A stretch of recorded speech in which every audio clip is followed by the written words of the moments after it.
Patanjali store में चोरी की वारदात को दिया गया अंजाम। गोली मारने की धमकी देकर लूटा हजारों रुपए का कैश। पुलिस ने कर्मचारी के बयान पर किया मामला दर्ज।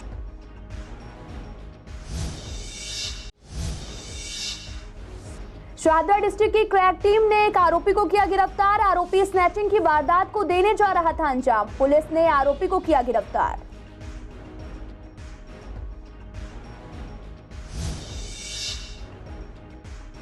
न्यू अशोकनगर के 8 महीने की बच्ची के मर्डर का हुआ खुलासा। पुलिस ने 13 साल के नाबालिग को लिया हिरासत में। पुलिस कर रही मामले की जांच।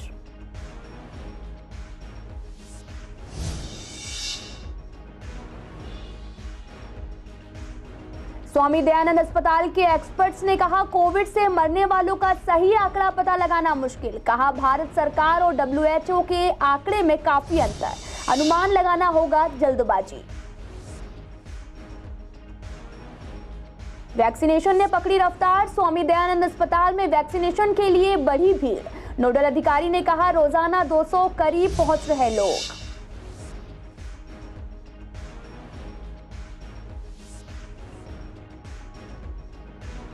नमस्कार, मैं आपके साथ अंकिता पाल। आप सभी का पूर्वी दिल्ली खास में एक बार फिर से स्वागत है। रुक करते हैं खबरों की तरफ। पूर्वी दिल्ली के मधु विहार में पतंजलि के एक स्टोर में लूट की वारदात को अंजाम दिया गया। एक युवक ने स्टोर में मौजूद कर्मचारी को गोली मारने की धमकी दी और उसके बाद स्टोर के गल्ले से हजारों रुपए का कैश लूटकर फरार हो गए। आरोपी कोई और नहीं बल्कि स्टोर के पास 1 साल पहले वो युवक पंचर लगाने का काम करता था। इस वारदात के बाद पतंजलि स्टोर के कर्मचारी ने पुलिस को सूचना दी है। पुलिस ने मौके पर पहुंचकर पीड़ित को थाने लेकर आई और वहां उसका बयान भी दर्ज किया और पूरे मामले की जांच कर रही है। पूर्वी दिल्ली के शाहदरा डिस्ट्रिक्ट की क्रैक टीम ने एक आरोपी को गिरफ्तार किया है जो शाहदरा डिस्ट्रिक्ट में स्नैचिंग की वारदात को अंजाम दिया करता था। पिछले कई दिनों से स्नैचिंग की वारदात सीमापुरी इलाके में लगातार हो रही थी, जिसकी पुलिस को सूचना मिली थी और ये आरोपी फिर से स्नैचिंग की वारदात को अंजाम देने आ रहा था। तभी पुलिस ने ट्रैप लगाकर निगरानी शुरू कर दी। जैसे ही आरोपी सीमापुरी के डियर पार्क पहुंचता है और स्नैचिंग की वारदात को अंजाम देने के लिए अपनी मोटरसाइकिल उठाता है, तभी पुलिस उसको पकड़ लेती है। इस आरोपी से शाहदरा डिस्ट्रिक्ट में 42 केसों का खुलासा हुआ है और यह भी पता चला है कि आरोपी पहले भी जेल जा चुका है। डीसीपी आर साथिया सुंदरम ने बताया कि यह आरोपी अगस्त में ही जेल से बाहर आया था। उसके बाद फिर से इसने क्राइम करना शुरू कर दिया। फिलहाल पुलिस ने इसको गिरफ्तार कर जेल भेज दिया है। ये पिछले कई दिनों से एक ही चेन स्नैचिंग का इंसिडेंट जो रिपोर्ट हुआ है हमारा जो शाहदरा जिले में, खासतौर पर जो सीमापुरी का जो डियर पार्क है वहाँ का 2-3 इंसिडेंट हुआ था। एक ही बंदा अकेले मोटरसाइकिल में आके ये स्नैचिंग का वारदात जो गोल्ड चेन वारदात करते हुए भाग गया। फिर इसी को लेकर हमने सीसीटीवी कार्य एनालिसिस करके हमने फिर इनका जो ये पार्किंग में जाके इन्होंने अपना गाड़ी पार्क किया है जो स्नैचर, वहाँ पर हमने आज सुबह अपना जो क्रैक टीम है सीमापुरी का, उन्होंने ट्रैप लगाया। सुबह सुबह इन्होंने 5:30 बजे के आसपास जो बंदा है अपना मोटरसाइकिल लेने के लिए आया, लेकर वो क्राइम करने के लिए, वो निकलने के लिए तैयारी में वो आ रहा था। उसी समय में काफ़ी इनको चेस करके इन्होंने क्रैक टीम ने पकड़ा। पकड़ने का समय में इन्होंने पुलिस के साथ स्कफल में अपना जो पास रखा जो देसी कट्टा है उसी से इन्होंने पुलिस के ऊपर गोली चलाया। उसी में एक हमारा जो क्रैक टीम का जो इंचार्ज है सेमी ने तो उनका जो ब्लड फ्लूड जैकेट है उसके ऊपर गोली लगा। किसी को कोई नुकसान तो नहीं है, लेकिन उनको हमने काबू करके पकड़ लिया। उनसे वो देसी कट्टा बरामद हुआ है, मोटरसाइकिल भी हमने पकड़ ली। उनको पूछताछ में पता चला है ये सारे गोल्ड चेन स्नैचिंग इन्होंने किए हैं। बाकी इनका फर्दर तलाशी घर का तलाशी ये सब कुछ कर रहे हैं, इनको इंटरोगेट कर रहे हैं। इनकी पकड़ने से काफ़ी जो गोल्ड चेन स्नैचिंग का जो मुकदमा है वो खुल जाएगा। पूर्वी दिल्ली के न्यू अशोकनगर इलाके में 3 मई को हुई 8 महीने की बच्ची की हत्या का खुलासा हुआ है, जिसमें पुलिस ने 13 साल की एक नाबालिग को हिरासत में लिया है। डीसीपी प्रियंका कश्यप ने बताया कि आरोपी नाबालिग से पूछताछ में खुलासा हुआ है कि उसकी किसी बात को लेकर बच्ची की मां से नाराज थी और इसी का बदला लेने के लिए आरोपी बच्ची को उठाकर छत पर ले गया था और पानी की टंकी में डालकर फरार हो गया था, जिसके बाद बच्ची की मौत हो गई। फिलहाल पुलिस आगे की जांच में जुटी है। 3 मई को हुए न्यू अशोक नगर के इंसिडेंट में, जिसमें एक 6 महीने के बच्चे का देहांत हो गया, मर्डर हुआ, उसमें हमने तुरंत ही केस बुक किया मदर की स्टेटमेंट पे 302 और 201 धारा में, और इसमें हमने एक सीसीएल को एप्रीहेंड किया है जिसकी उम्र 13 साल की है। और अभी तक की तफ्तीश से ये पता चला है कि इनको जो उनकी माँ है, विक्टिम की माँ के प्रति एक प्रताड़ित थे, क्योंकि उनका ये कहना है कि शायद इनकी जो माँ है वो इनकी माँ को कंप्लेन करती थी इनके बारे में, जिसकी वजह से इनको प्रताड़ित किया जाता था, और इस वजह से इन्होंने ये एक्सट्रीम स्टेप लिया है। बाकी की तफ्तीश जारी है। कोविड से मरने वालों की संख्या को लेकर घमासान मचा हुआ है, जहां भारत सरकार ने कोविड से मरने वालों की संख्या 4,70,000 बताई है। वहीं WHO ने इन आंकड़ों से 10 गुना ज्यादा यानी कि 47 लाख का आंकड़ा पेश किया है। भारत सरकार और WHO के आंकड़ों में काफी अंतर देखा जा रहा है। इस पूरे मामले पर हमने पूर्वी दिल्ली के एक्सपर्ट से बात की, तो उनका कहना था कि ये कहीं नहीं कहा जा सकता कि आंकड़ा केंद्र सरकार का सही है या फिर WHO का। दोनों के आंकड़ों में काफी अंतर है। सही आंकड़ा पता लगाना मुश्किल है, क्योंकि कोरोना काल में बहुत से लोग कोरोना पॉजिटिव होने के बाद किसी और बीमारी से भी मरे हैं। उन्हें भी कोरोना की बीमारी से मृतकों में चुना गया है। तो इस पूरे मामले पर यह कहना बहुत जल्दबाजी होगी कि किसका आंकड़ा सही है और किसका गलत। देखिए, ऐसा है कि आंकड़े अगर हम लेके चलेंगे इस बार, तो इसमें जो है बहुत ज़्यादा वेरिएबिलिटी आएगी। इसके कारण कई रहे हैं। इसके कारण एक तो ये रहा है कि जो होम टेस्टिंग किट है उससे काफ़ी लोग जो है अपना कोविड का टेस्ट कर रहे हैं। दूसरी चीज़ ये है कि कोविड जो है उन सारे लोगों को हो रहा है जिनको कैंसर की टर्मिनल बीमारी है या उनको किडनी डिजीज़ की टर्मिनल बीमारी है, उन लोगों को भी हो रहा है। तो ये चीज़ निश्चय कर पाना कि जिसको कोविड है उसकी मौत कोविड के कारण हुई है, ये जो है चीज़ संभव नहीं है। इसलिए हम ये कह सकते हैं कि आंकड़ों में फ़र्क ज़रूर आएगा। बहुत कम हो रही है। हम अग्री करते हैं कि गवर्नमेंट डेटा प्रॉपर नहीं दे रही, अग्री करते हैं, लेकिन आप मार्केट में भी तो देखिए इतने ज़्यादा कोविड के पेशेंट्स नहीं है। यानी कि जो डेटा आपको दिया जा रहा है कहीं ना कहीं आप उसे रिलेट कर पा रहे हो, कहीं ना कहीं एनालाइज भी कर पा रहे हो। So self analysis will be more essential then debating upon के डेटा WHO का सही है या किसी गवर्नमेंट का सही है। इसमें मेरा हमेशा मानना ये रहता है कि every death where RT-PCR positive, उसको हम कोविड की डेथ ना रिलेट करें। बहुत सारी और वजहों से डेथ हुई है। मुझे ऐसे कोविड के सेकेंड वेव के पता है, इनका RT-PCR पॉजिटिव है, उनको हार्ट अटैक हुआ है रात के 4 बजे, उनको लेके एम्बुलेंस में एक जगह से दूसरी जगह घूम रहे, एक जगह जा रहे वो कह रहे जी कोविड पॉजिटिव हम यहाँ नहीं रख सकते, दूसरी जगह जा रहे कि जी अभी तो सिर्फ रैपिड पॉजिटिव है, जब तक RT-PCR पॉजिटिव हम नहीं रख सकते। अब वो जो गोल्डन पीरियड था वो लूज हो गया, पेशेंट की हो गई death. The death was not due to COVID. Delhi में लगातार कोरोना का ग्राफ बढ़ता जा रहा है, जिसके बाद से दिल्ली में वैक्सीनेशन ने भी रफ्तार पकड़ ली है। वहीं दिल्ली के स्वामी दयानंद अस्पताल में वैक्सीनेशन के लिए काफी भीड़ मौजूद रही। वैक्सीनेशन को लेकर हमने स्वामी दयानंद अस्पताल के नोडल अधिकारी से बात की, तो उनका कहना था कि पहले 50 से 80 के आसपास लोग वैक्सीनेशन के लिए आ रहे थे, लेकिन अब यह आंकड़ा 200 के पार पहुंच चुका है। बूस्टर डोज में पहले के मुकाबले काफी तेजी से लोग आ रहे हैं और डॉक्टर्स के मुताबिक स्कूल खुलने के बाद से बच्चों में भी वैक्सीनेशन की रफ्तार तेज हुई है। बूस्टर कोवैक्सीन की बूस्टर डोज ठीक ही हूँ बेटा, मैं जब मैं लगी थी तो तब ठीक ही चल रहा है मेरा। तो नहीं, गवर्नमेंट में हमको कोई परेशानी नहीं आई। हमको बूस्टर डोज भी लग चुकी है, 3 डोज लग चुकी है और कोई परेशानी नहीं आई। 5-10 मिनट में नंबर आ जाता है। देखो, पहले की तुलना में वैक्सीन की संख्या में, लोगों की संख्या में इजाफा हुआ है, क्योंकि लोगों में इस बात का भय है कि कोरोना अगर बढ़ा तो उससे पहले हमें अपना वैक्सीनेशन करवाना चाहिए। तो लोग, बच्चे भी हमारे पास कम से कम 150-200 बच्चे आ रहे हैं और बूस्टर डोज के लिए भी हमारे पास कम से कम 90-50 किसी दिन, आज पता नहीं अभी एग्जैक्ट आंकड़ा कितना है, पर डेली हमारे पास 250-300 वैक्सीन लग रहे हैं। बच्चे ज़्यादा आने लगे हैं जब से थर्ड वेव नेक्स्ट वेव आने का हो रहा है। तो स्टूडेंटों में फिर स्कूल जब से चालू हुए तब से स्टूडेंट्स भी काफ़ी आने लगे। मतलब जैसे स्कूल की छुट्टी होती है तो हमारा कोवैक्सीन कॉर्बेवैक्स, पहले कोवैक्सीन ज़्यादा लग रहा था पर अब कॉर्बेवैक्स ज़्यादा लग रही है। काफ़ी जगह सेंटर बंद हो गए ना, स्कूल वगैरह जो जगह थी स्कूल सेंटर में बंद हो चुके हैं। तो उन सब की हॉस्पिटल साइट में, जैसे यहाँ पे और GTB, इन दोनों जगह चल रहा है नियरेस्ट 10 से 12 किलोमीटर के रेडियस में। तो इसलिए कॉर्बेवैक्स वाले और बाकी कोवैक्सीन वाले तो पहले से है ही यहाँ पे काफ़ी रश। दिल्ली के विधायकों की सैलरी बढ़ाने पर काफी बार प्रस्ताव रखा जा चुका है, लेकिन पिछले लंबे समय से उनकी सैलरी बढ़ाने का मामला आधे में ही अटका रह जाता है। आपको बता दें कि दिल्ली विधानसभा में विधायक की सैलरी से जुड़ा बिल पारित किया गया है। और इस बार उम्मीद की जा रही है कि जल्द ही विधायकों की सैलरी बढ़ सकती है। इस पर पूर्वी दिल्ली के विधायकों का कहना है कि उनकी सैलरी का मामला काफी समय से कागजों में ही अटका हुआ है। उनका कहना है कि बेसिक सैलरी काफी कम है और बाकी सभी अलाउंस हैं जो कि खर्च हो जाते हैं। बाकी राज्य के विधायकों की सैलरी काफी ज्यादा है। दिल्ली के विधायकों की सैलरी कम है, इसलिए उनकी सैलरी भी बढ़नी चाहिए।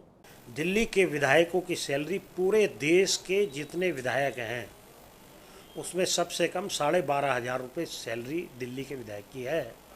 और मुझे लगता है दिल्ली में जब हम देखते हैं, बात करते हैं, बहुत से विधायक ऐसे हैं जिनको जो कि बीपीएल में हैं, तो बार बार विधायकों की तरफ से ये आग्रह किया जाता है कि उनकी सैलरी और जो दूसरी आसपास की विधानसभाएं हैं उनके अनुरूप कर दी जाए।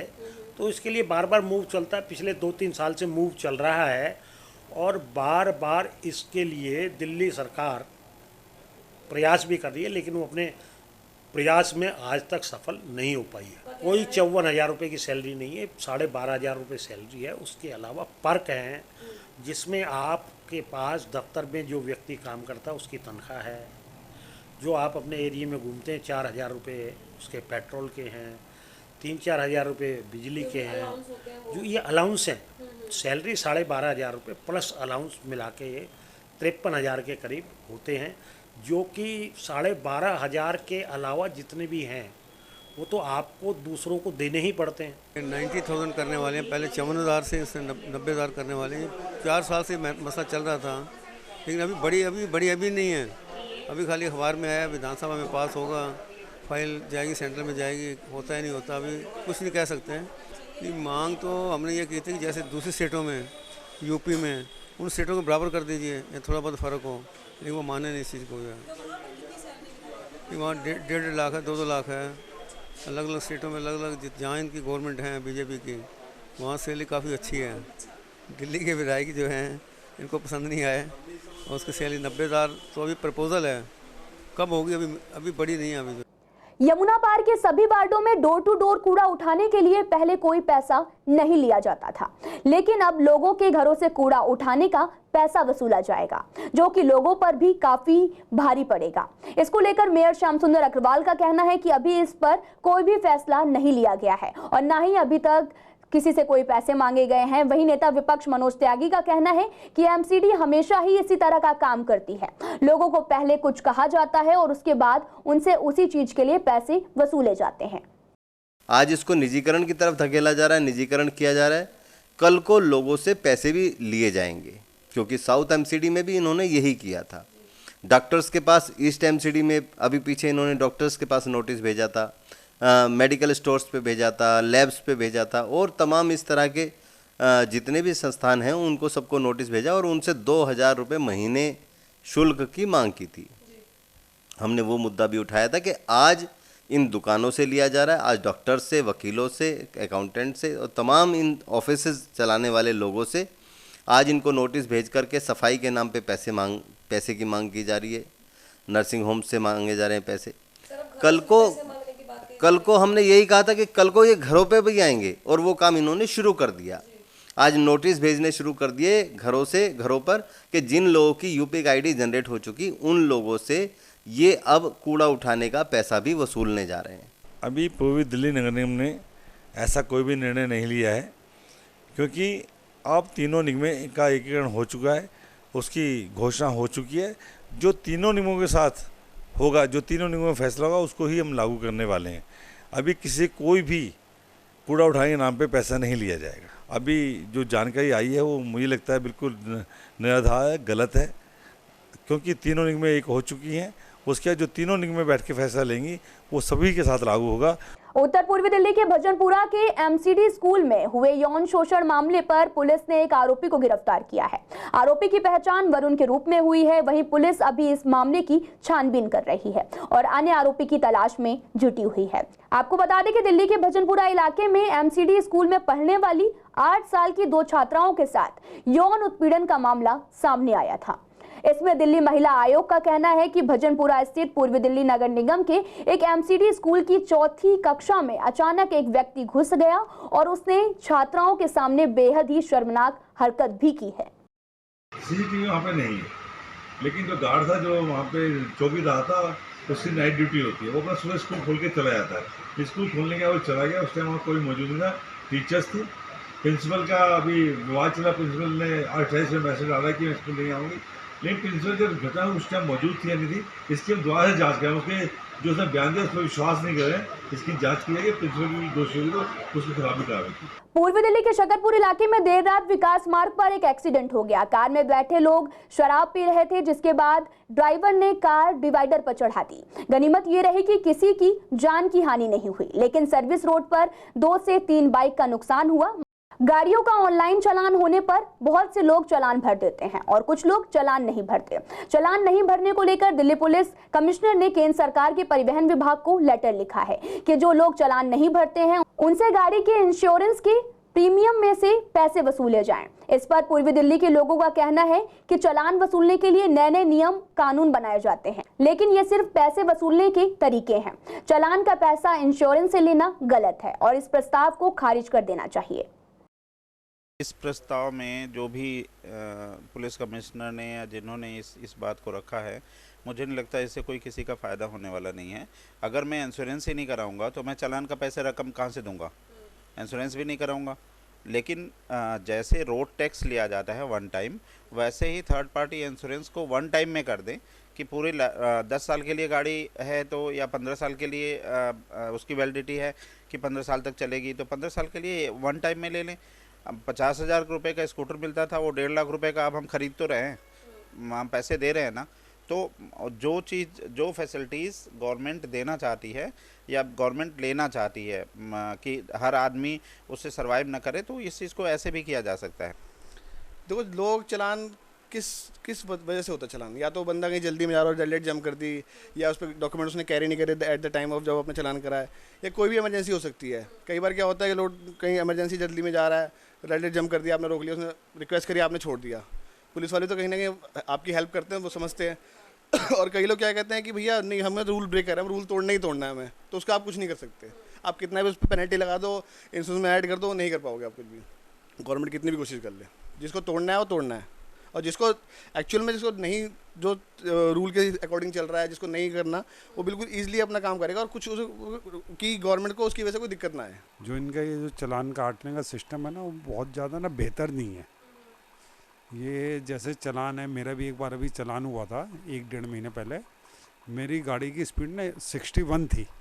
इनकी जो मिनिमम स्पीड है, कहीं सड़कों पे लिखते तो नहीं है, कहीं पे 60 होती है, कहीं 80 होती है, कहीं 70 होती है, कहीं 50 होती है। इन्होंने सब कुछ ना अपनी मर्ज़ी से कर रखा है। ये चालान काटने वाला जो सिस्टम है, जैसे सुबह का टाइम होता है गाड़ी वैसे ही आदमी थोड़ी बहुत तेज़ चलाता है, दोपहर को स्लो हो जाती है, जहाँ ट्रैफिक होता है ऑटोमेटिक कम हो। कोई सिस्टम नहीं है। जो इनकी अपनी जिम्मेदारी है ये तो निभाते नहीं है, और पब्लिक के ऊपर ही थोपते रहते हैं। जैसे बहुत जगह चालान काटते तो पेड़ों के पीछे छुप के खड़े हो जाते हैं, जहाँ पे ट्रैफिक जाम होता है वहाँ पे ये लोग नज़र नहीं आते। सिर्फ ये इनका जो ट्रैफिक पुलिस वालों का जो काम है, सिर्फ अवैध उगाही करने का है। पब्लिक को क्या सुविधा देनी है उसको नहीं सोचते, अपनी जेब भर रहे हैं और नाजायज़ चालान कर रहे हैं। पूर्वी दिल्ली के दिलशाद गार्डन के जीटीबी अस्पताल में शवगृह में आने वालों को पानी और टॉयलेट की सुविधा नहीं होने से काफी परेशानी होती है। यहां पहुंचने वाले लोगों को इस गर्मी के बीच पानी खरीद कर पीना पड़ता है, जबकि यहां रोज दर्जनों शवों का पोस्टमार्टम होता है और पोस्टमार्टम के दौरान हजारों की संख्या में मृतकों के परिजन यहां पर पहुंचते हैं। और आपको बता दें कि यहां आने वाले लोगों के लिए पिछले दिनों वाटर कूलर भी लगाया गया था, लेकिन ये वाटर कूलर पिछले 2 सालों से खराब पड़ा है, लेकिन इसे दुरुस्त नहीं किया गया है। वहीं शवगृह के पास टॉयलेट की भी सुविधा नहीं है। यहाँ पहुंचने वाले लोगों को जब पानी या फिर टॉयलेट के लिए अस्पताल के अंदर जाना होता है तो उन्हें गार्ड जाने नहीं देते। पानी नहीं है, बहुत दिक्कत है पानी की भी यहाँ, और टॉयलेट की भी दिक्कत है यहाँ लेडीज़ के लिए। पीने का आगे से लाया जाता है पानी, सामने से बाज़ार से भी लेती है बोतलें, मॉल को भी लाते हैं। अभी हमने बोतल ली बाज़ार से 30 रुपये की, यहाँ 3-3, 4-4 घंटे भी लग जाते हैं, बार बार सारा दिन भी हो जाता है। बहुत ज़्यादा प्रॉब्लम है। बाहर से बोतल खरीदनी पड़ती 30 रुपये की, तब जाके वो 10 मिनट में ख़त्म हो जाएगी, गर्मी इतनी पड़ रही है।